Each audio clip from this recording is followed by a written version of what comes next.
365 Sports. Andy, I know it's been a few days now, and the writing for the moves that we're seeing, whether it be Oklahoma or Texas or the LA schools, has been rumored about. The writing's been on the wall, so to speak, for a little while. But to actually see it happen was still pretty nuts. What was your initial reaction when you saw that the news drop about USC and UCLA? Wow, they really did it. Somebody actually took one of my stupid ideas. I wrote a story about 2 days after Oklahoma and Texas said they were going to the SEC, saying the Big Ten needs to raid the Pac-12. That's the next logical move. Now, I said they would go for half the league because they could create kind of a mini division over there, and you could play all the Olympic sports where you could have that just be a 16 mini conference for Olympic sports. They clearly saw it more as just take the best pieces and then go. Now, I would argue that Oregon and Washington are good enough pieces to Big Ten, but I think they're looking at it where if they can get Notre Dame, they may want to go south and they want to try and see if they can get some of those ACC schools, because then they could really be a truly nationwide conference.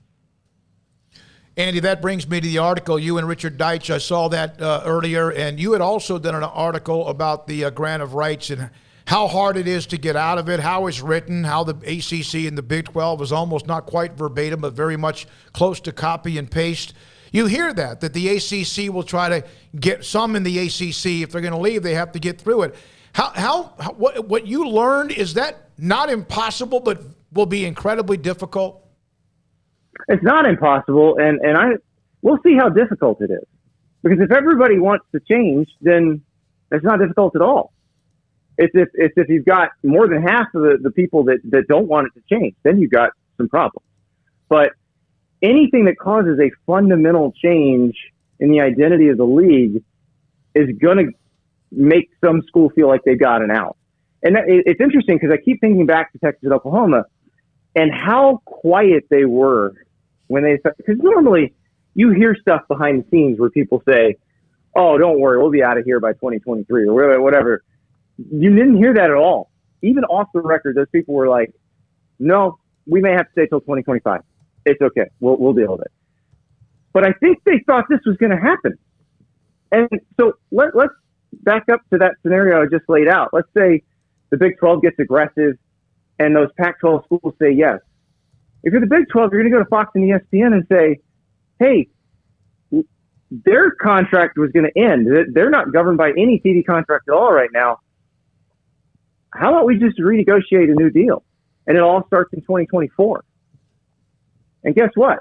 If that happens, the grant of rights falls apart because it's tied to the TV contract, and Texas and Oklahoma are free to go to the SEC. That would seem to be the only way the Big 12 would have to let them out so they could immediately replace the revenue. There'd be no letting them out because they would be willingly walking away from the deal. And you're saying that you think that they've kind of had this plan in mind, potentially?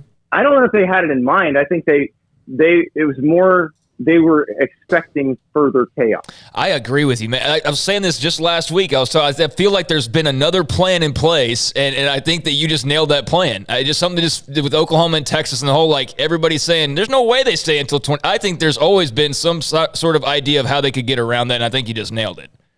Well, and there's another way, too, and it just involves money. Like, you say for this season and next, and then as you go into 2024, you say, listen, we have 1 year left on this deal. Here's how much you guys would make in that 1 year. What if we gave you an X dollar amount that is X dollars more than that amount? Would that be reasonable? Would you like to make more money than less? And you know what they're going to say in that case? Yes, we would. Yeah. No, they probably would, although they were angry back in the fall. They probably would have said no to that as well. Man, your idea about Washington and Oregon on our chat room and our YouTube channel is like everybody's like, want you to run for president. But nobody wants to do that because everybody wants to act like these are 100-year marriages. Yep. Mm-hmm. What has the past 100 years of college football taught us? They're not.